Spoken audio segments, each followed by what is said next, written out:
then, so you're growing up in the 80s, I guess. What's your path that you can see in your head of where you want to play football at that point? Is it England? Because I guess back then you probably only got the FA Cup final maybe to watch on TV. Where do you dream of playing as a young Australian? Yeah, I think in my generation, like growing up as a teenager in the 80s, for us, it was really the world game. So we used to see a lot of Italian football, a little bit of the English football, and the main thing, as you said, was the FA Cup, which everyone would stay up for late at night to watch. But it was really Italian football, a little bit of Spanish, but that was predominantly what we watched. And yeah, I think like a lot of aspiring youngsters in sport, mine was to just play at the highest level possible in terms of football. We didn't know what that looked like in Australia, but there was a national league that we all aspired to playing in. And then you wanted to get into the young national teams and felt that there was a pathway. If you got into the young under-17s national team or the under-20s, that there was a chance that you could maybe progress and have a future and a career in the game. And obviously, football was competing against cricket, I guess, and you've got other big sports. What other sports were you good at? I think in Australia, because of we're always outdoors, so it's very different to the UK. But yeah, you're constantly, as a youngster, we grew up playing tennis, cricket, league. I think that's probably what contributed to so many talented athletes, sports men and women from Australia, because we were exposed to the sporting landscape, which Australia is, and a lot of people went on to have very successful careers in their chosen fields. And I believe that contributed to the amount of sports and different sports that we played from a very young age. Did you watch the Test, the documentary on the Aussie cricket team? Yes, I did. It's good, isn't it? I mean, it almost made me like the Australian cricket team.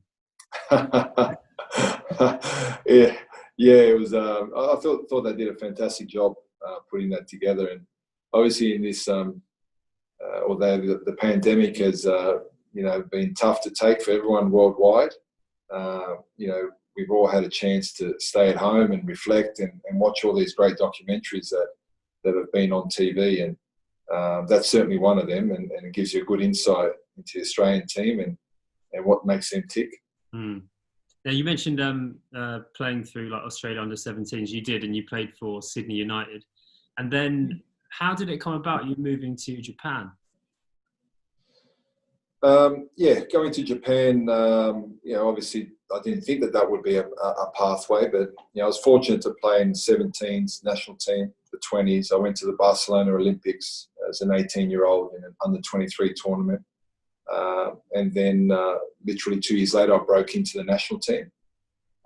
So it was through that period that it was still very difficult to get to Europe, and in particular the UK, because you needed to get a work permit, you needed 75% of matches for your national team. And I just broken through, and that would take a long time, and you need to be very fortunate to play in all those games over a long period. So there was an opportunity in Japan, which I felt was almost like a step up from Australia, and hopefully would lead me to an opportunity in Europe, and which it did. And then obviously I got to Crystal Palace, and Steve Bruce brought me there. So it was a good pathway for me, for an Australian at that time, to get to Europe. Yeah, how did Palace spot you? Just playing for the national team, I guess.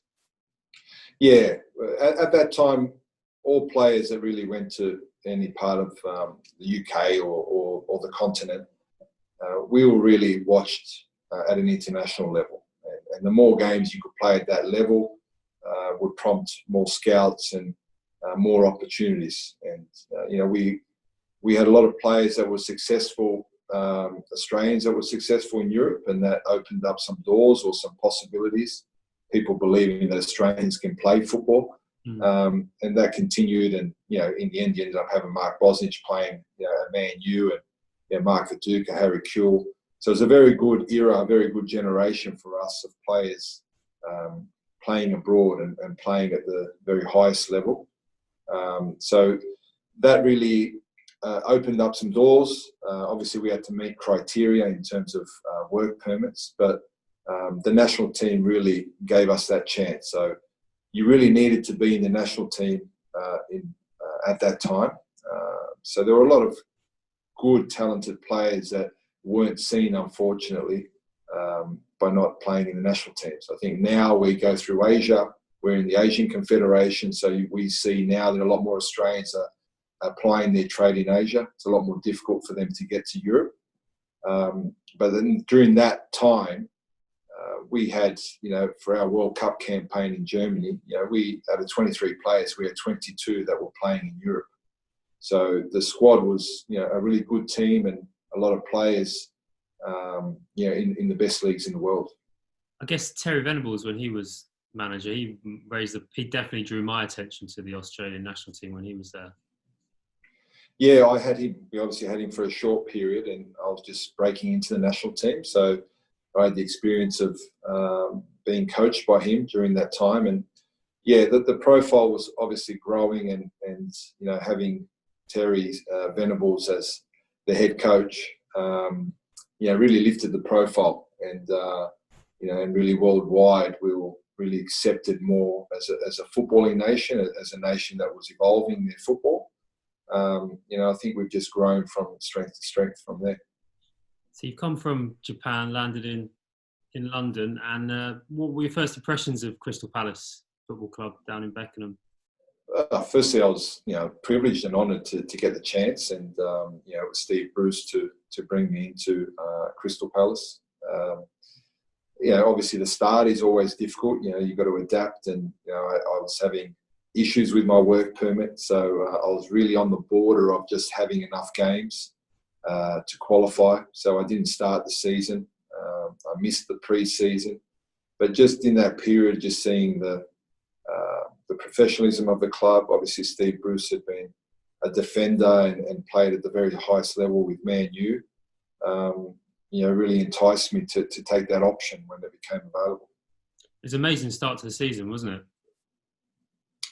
Yeah, it was.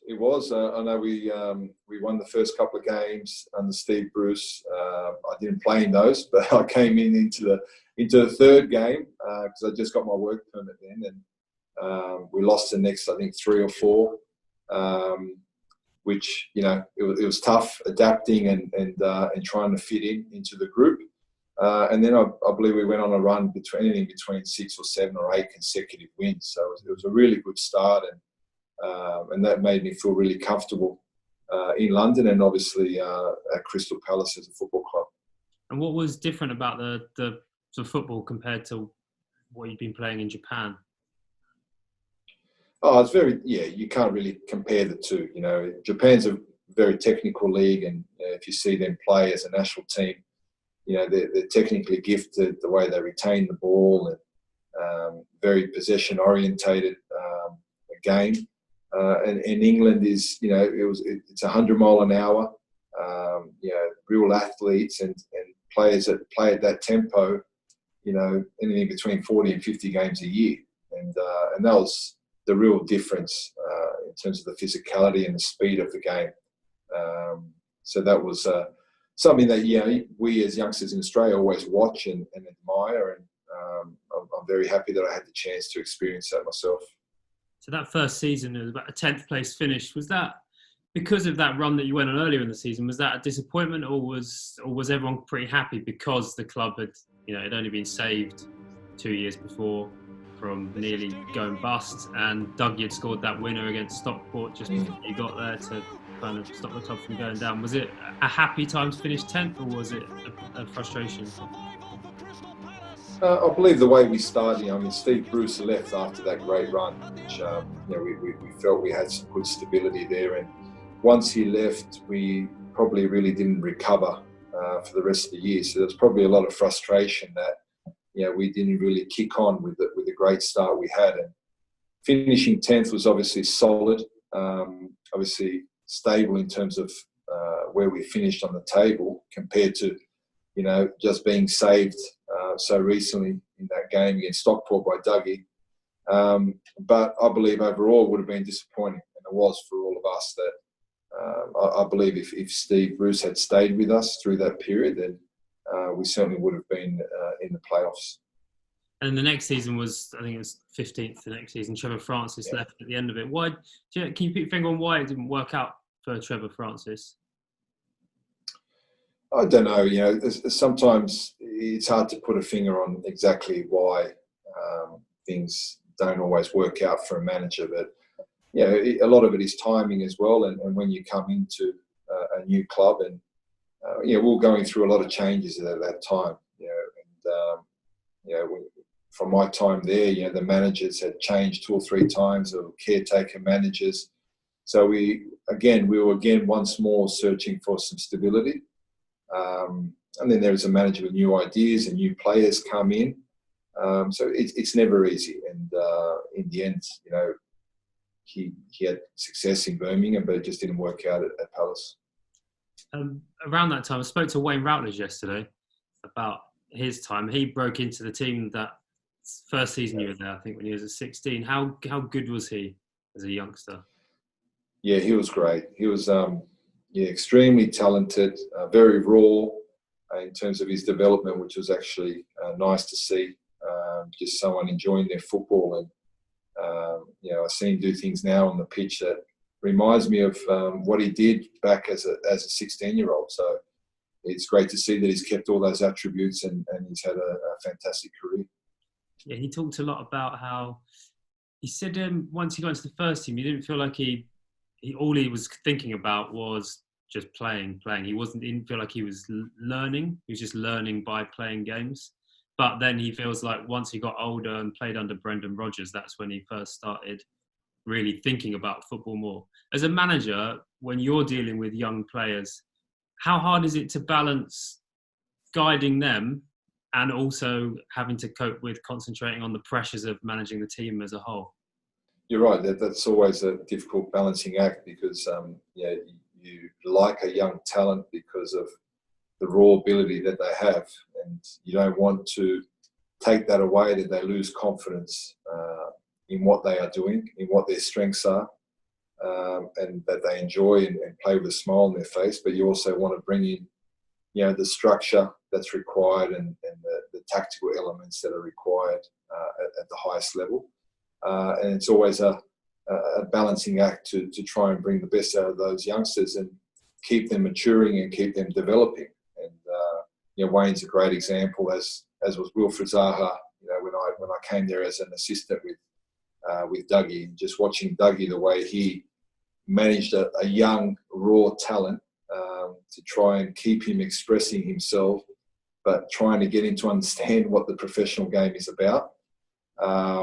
It was good for me to experience firsthand and see the way he dealt with that. And, I'm sure when he looks back, Wilfred, I'm sure he would see that was part of his journey to what a wonderful player he is today. Yeah, pretty sure he's definitely talked about that. Looking at that season, through the next season after that, so didn't work out for Steve Kember at the start, but then Ian Dowie came in. And when him and John Harbin arrived with their different methods, was that unlike anything you'd dealt with before? Yeah, I think it was, in terms of the way John approached conditioning, and he was really trying to win the players over mentally, in terms of what can and can't be done, and really not to put a ceiling on anything that can be achieved. And it was different, but at the time it was refreshing. Again, we're going through all these changes, and I believe they came around, I think it was around Christmas time that they came in, was maybe Ian's first game. And if I'm right, I think we maybe even lost that first game. I think it might have been against Millwall. Or I remember losing against Millwall at home around the time that they came in. And we just went on a wonderful run. And when you do that, you find that players really buy into the methods, whether they're different or not. And we just kept on a fantastic run that just kept going and going to the point where you realise actually we could actually get in the playoffs here. And then I recall the last game, the tension of losing against Coventry away and then hoping to get a result to get in.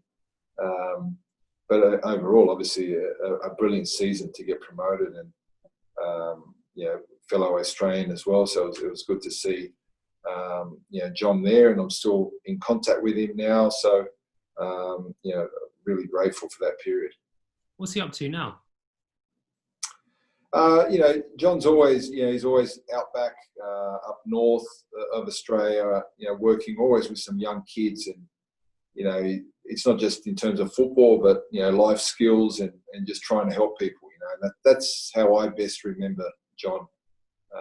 Someone that cared for everyone, and he's really connected with young people and trying to help them get through sticky situations in life, youngsters, and try and help them grow as people.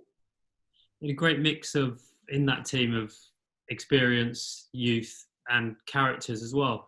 When you look at it, there's so many great characters in that team. You had Sean Derry, Butterfield and AJ as their little group of three. Yep. Then you, and then Aki as well, and Michael Hughes.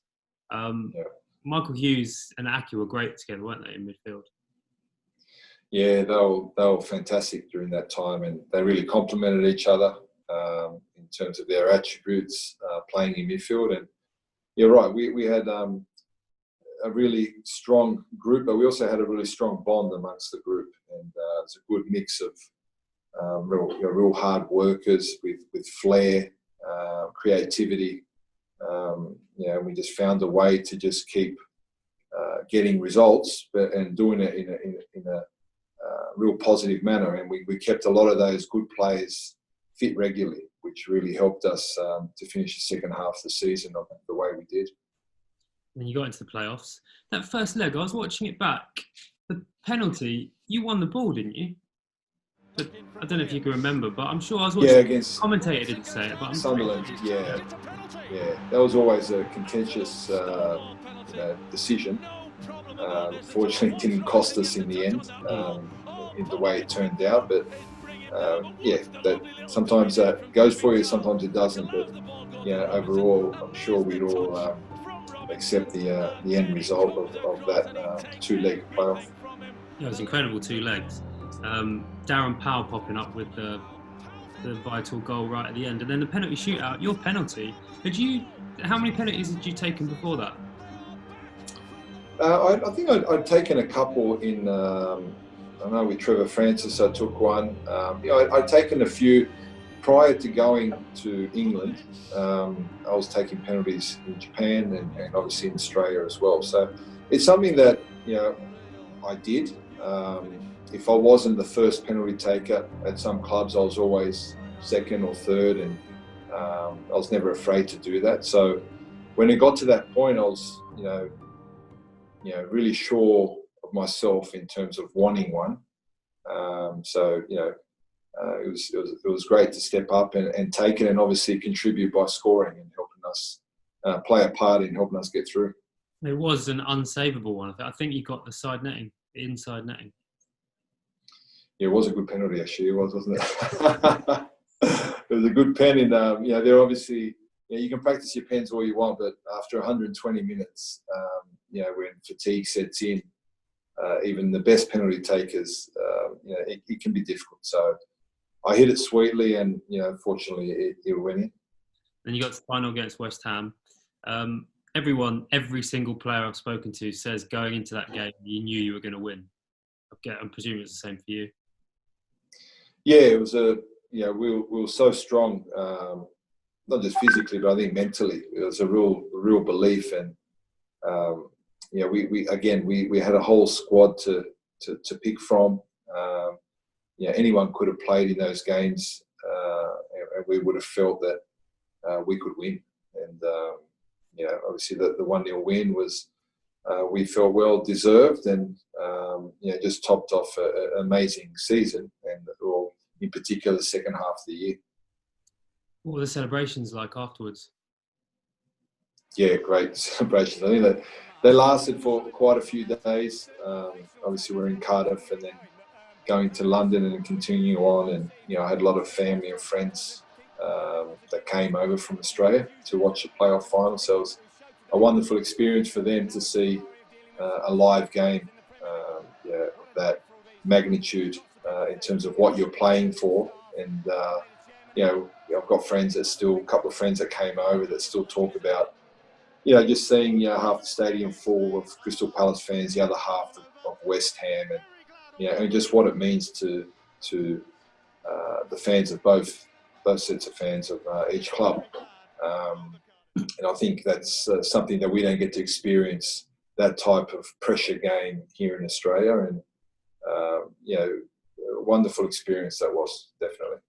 And then you've got the excitement of knowing that you're going to be playing in the Premier League after that. What was the summer like in between? Yeah, it's I think probably exciting, really. I think probably a relief in the end of you're looking forward to a break, but then you've got this dream that you dream about being able to play in the Premier League, and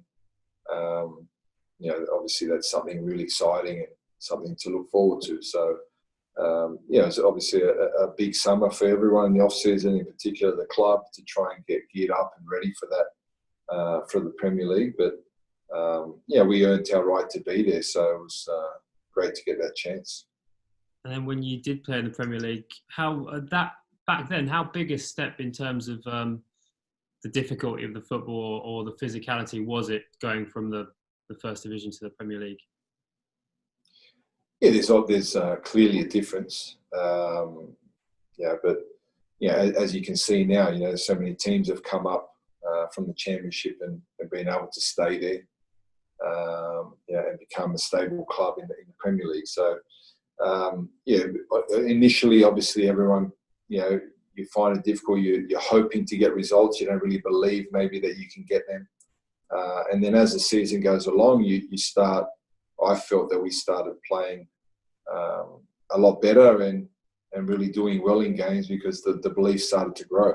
And unfortunately for us, that last game against Charlton, we were so close to staying up. And had we stayed up, well then you feel then maybe the second year is a little bit easier than the first. Gives you a better chance of growing as a team and a club and trying to maintain that status. And a bit of a frustrating one for you, maybe. You were in and out with injury, weren't you? You had a spell where you didn't play for a while. Yeah, I think that a lot of that as well is if you miss out on games in that period, it's hard to get back to the level. The level's obviously a lot higher.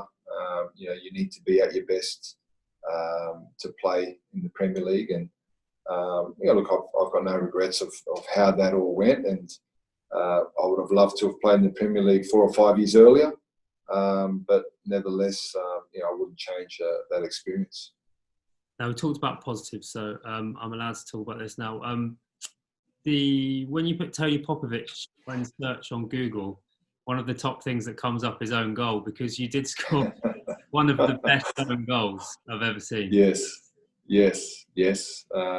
My kids tell me about that as well, that when they type in my name, that's one of the things that pops up, and we all have a good laugh about it. But it's just one of those things that happened, and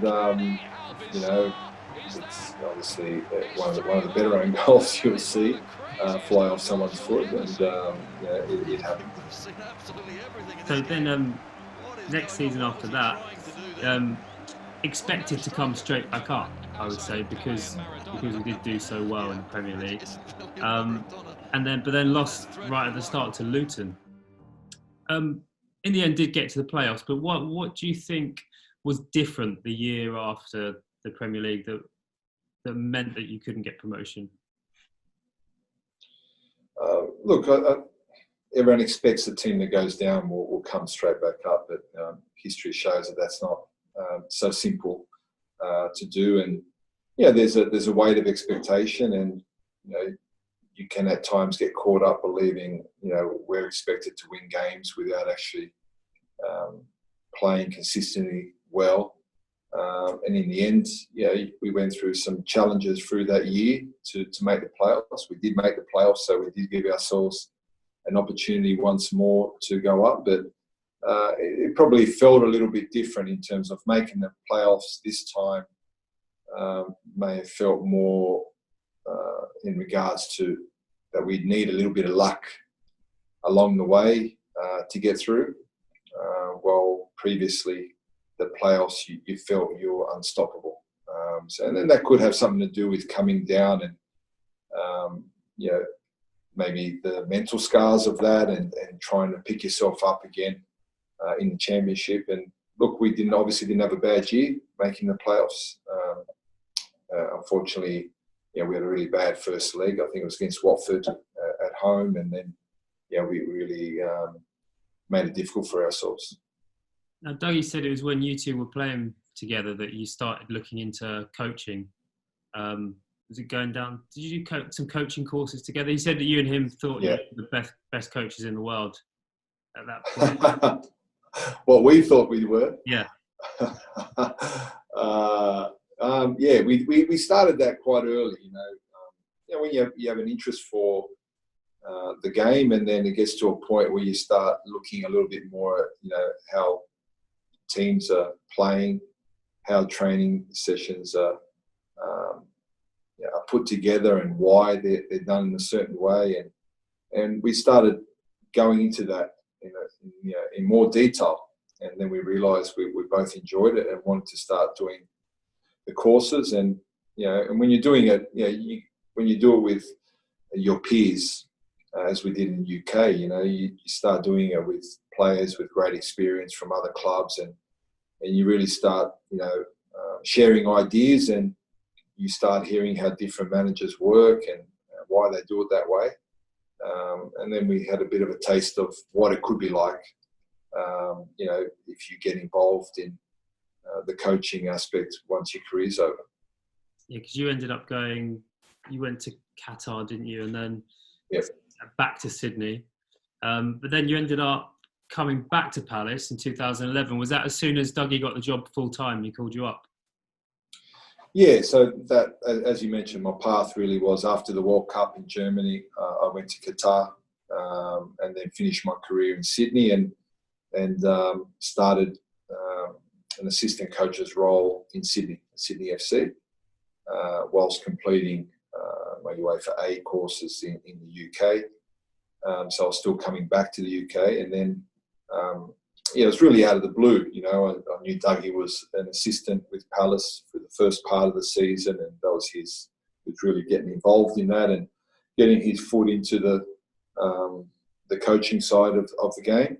And then when he called, it was a surprise, but a real pleasant surprise. And obviously it's another big change, and to go over, and the club obviously just in that phase through that administration and difficult times for the football club, and the club needed to stay up. So I like the fact that Dougie backed himself to keep the club up through a very difficult period, and I backed myself that I'll help him in any way I can, and that I'll try and assist him in the best way possible to help him as a manager lead the team to staying up in the league.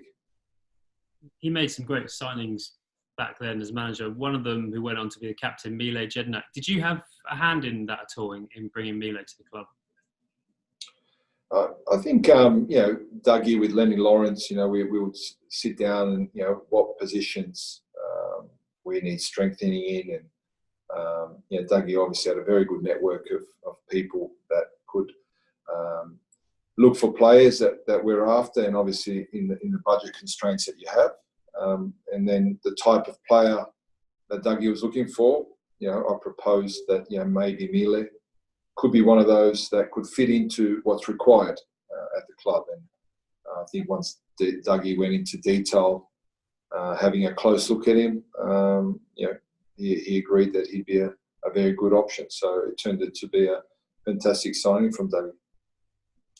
Yeah, and then that 11-12 season, the standout game for everyone is the Carling Cup game against Manchester United. And what a goal from Darren Ambrose. Yeah, wonderful experience, really, in that second season to make the semi-finals. It's a shame that we didn't get to the final, losing in that penalty shootout. But the highlight has to be winning in extra time at Old Trafford. And then just that experience, the whole experience of it as a coach, and being there supporting Dougie in a fantastic victory for him. And just a shame that we couldn't get to the final. We got so close. And then you left at the end of the season, went back to Australia.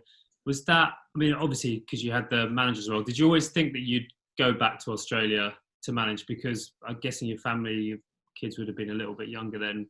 Did you want them to grow up in Australia?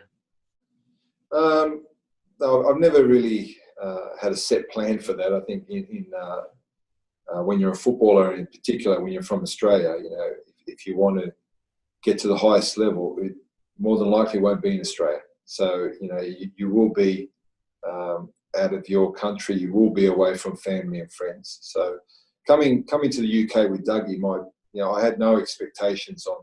You understand that in coaching in the UK, it could last long, it could end quickly. We needed to stay up in that first season, and it was a gamble that we all took. And when the second season finished, we were really settled in London. There was no real plan. We need to go back home, but there was a new club that was formed, and it was just formed a couple of months before I left. Really, it was a team from Western Sydney where I grew up, and they wanted me to be the manager.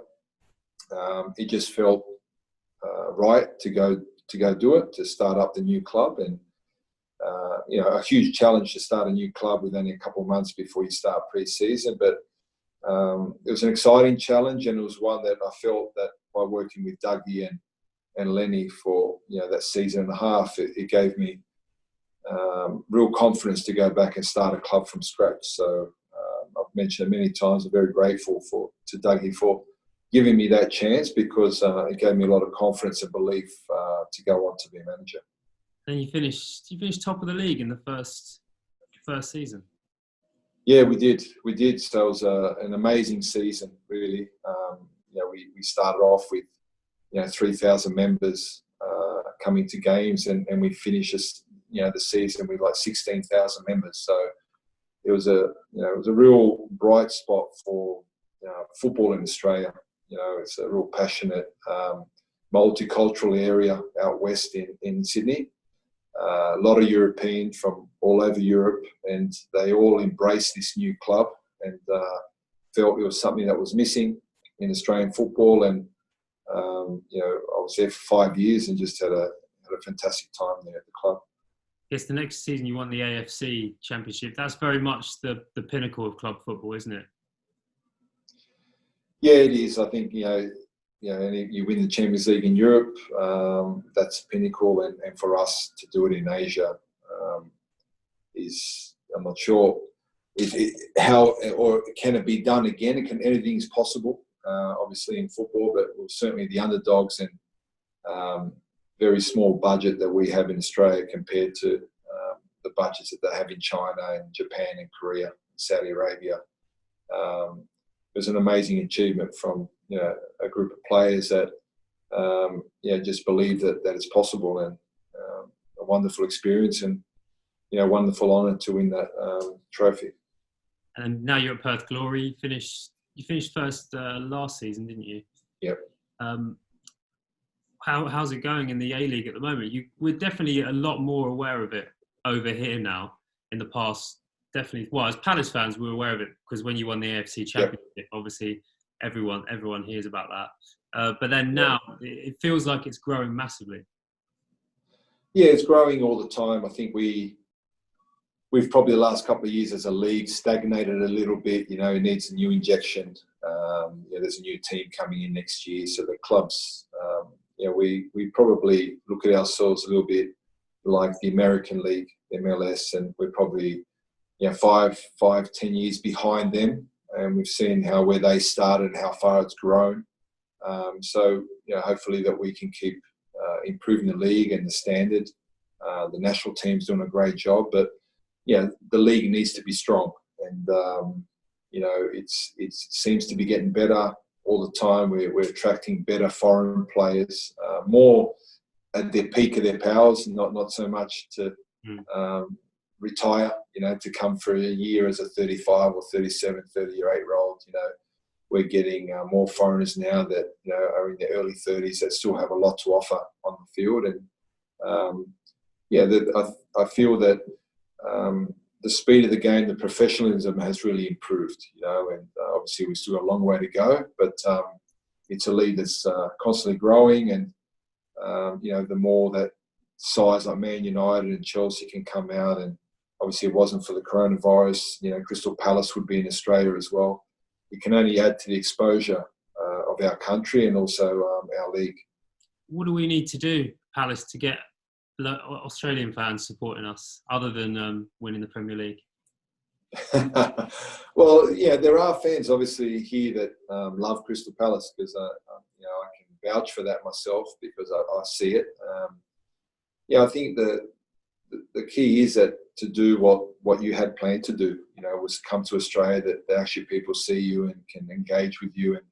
And now Crystal Palace is so stable in the Premier League. It's becoming one of the powerhouses of Premier League football, and that's how everyone views Crystal Palace now. So everyone expects them to always stay in the Premier League, and it's great to see as a former player and former coach at the club to see it doing so well. Still a big fan of the club, and hopefully we can see the club keep growing, and the more visits we can get out to Australia, I'm sure it'll help the fan base as well. Yeah, do you still enjoy watching Palace? I guess it must give you pride seeing a player like Wilfried Zaha that's doing so well for us still. Yeah, it's great to see, and it just shows that there's so much young talent that comes through Crystal Palace, and my time there, Nathaniel Klein was a young player when I was there, and watching him go on to Southampton, and obviously Liverpool, seeing Wilfried go to Man U and then come back and be a real star for Crystal Palace, and seeing how much he's matured as a footballer. It's fantastic, and that continues. It's something that the club believes in, and it's something that I experienced with Dougie as he was the manager, and wanting to push youngsters. And I'm sure he's now, as a sporting director, always searching and looking for young talent that can continue the great tradition of Crystal Palace with young players. Cool. Thank you very much. I think we've covered your whole life. Thanks so much for taking time. Pleasure. Yeah.